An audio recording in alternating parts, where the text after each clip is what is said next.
दोस्तों मैदे के ऊपर बड़े सारे कंट्रोवर्सी चल रहा है।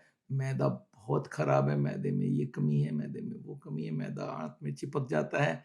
तो आज आपको बताऊँगा मैदे का टोटल बात और इस वीडियो को आप एंड तक देखिएगा क्योंकि मैदा इतनी खराब नहीं है जितना आप सोचते हैं।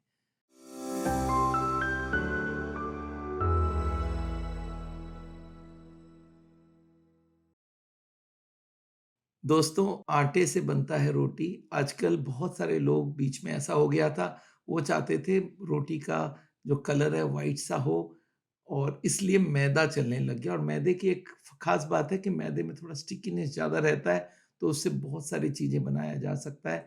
तो मैदे का जैसे रुमाली रोटी है या मोमो में मैदा लगता है, नूडल्स में मैदा लगता है, उसमें स्टिकीनेस की वज़ह से वो चिपक के रहती है, इसलिए मैदे की यूज़ बहुत होने लग गई है। पर लोगों को ये धारणा हो गई है मैदा बहुत बड़ा कल्प्रिट है, बहुत नुकसान करता है, पर ऐसा कुछ नहीं है। मैं आपको छोटा-सा एक एग्ज़ाम्पल देके समझाऊँगा मैदे का मतलब। आपको मालूम है 2 तरह की ब्रेड होती है, एक मैदे का ब्रेड होता है व्हाइट कलर का और एक होता है आजकल होल आटा का ब्रेड जो ब्राउन कलर का होता है। मुझे याद है कलकत्ता में मैं एक बार कैंप कर रहा था, वहाँ पे हम लोग एजुकेट करते थे हार्ट के पेशेंट्स को। एक पेशेंट आए थोड़े गाँव से, मैंने उनको जब वो खाना नाश्ता करके आए तो मेरे को आके दिखाया, सर ये ब्राउन कलर का आटा के ब्रेड कहाँ से आया? उन्होंने देखा ही नहीं था। मैं बोला ये ना आटे की ब्रेड है, आप जो खाते हो वो मैदे की ब्रेड है। तो मैदे से आटा अच्छा है तो आप आटा खाया करो। तो वो आदमी चला गया, थोड़े दिन बाद मेरे पास आया, सर मैं काफ़ी इम्प्रूवमेंट कर गया हूँ, बहुत अच्छा।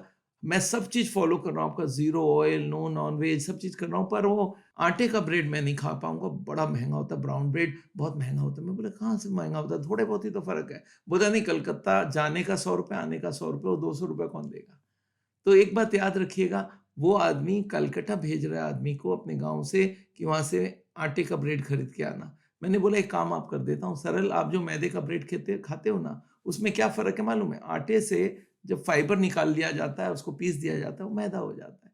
तो आप एक काम करो अलग से फाइबर ऐड कर दो। बोलता हाँ, वो तो सलाद, सब्ज़ी उसमें डाल दूँ मैं? बोला हाँ, अगर आप उसका सैंडविच बना लेते हो तो फाइबर वापस आ गया, तो मैदे और आटे में कोई फ़र्क नहीं रहा।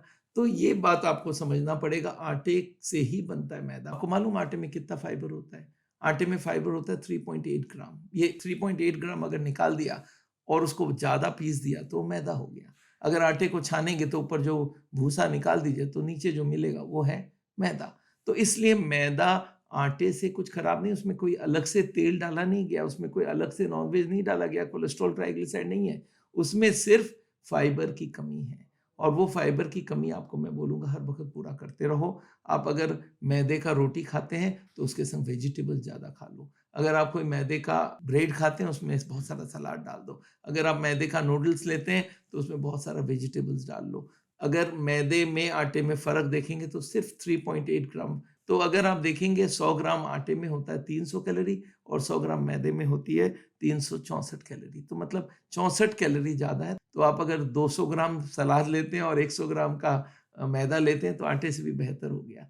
तो दोस्तों इस बात को याद रखिएगा, मैदा चिपक जाता है ऐसा भी कुछ नहीं है, मैदा आप खा सकते हैं पर कोशिश करिए मैदे के साथ-साथ थोड़ा फ्रूट्स और थोड़ा वेजिटेबल ज़्यादा खाइए, जिससे आपका मैदे का जो फाइबर की कमी थी वो पूरा हो जाए। दोस्तों मैं आपको लॉजिक समझाता हूँ, लॉजिक आपको समझ आती है तो मान जाइएगा और अगर इसके ऊपर भी कुछ गूगल सर्च करना है तो करिए, but the facts are fact, इसको आप नकार नहीं सकते।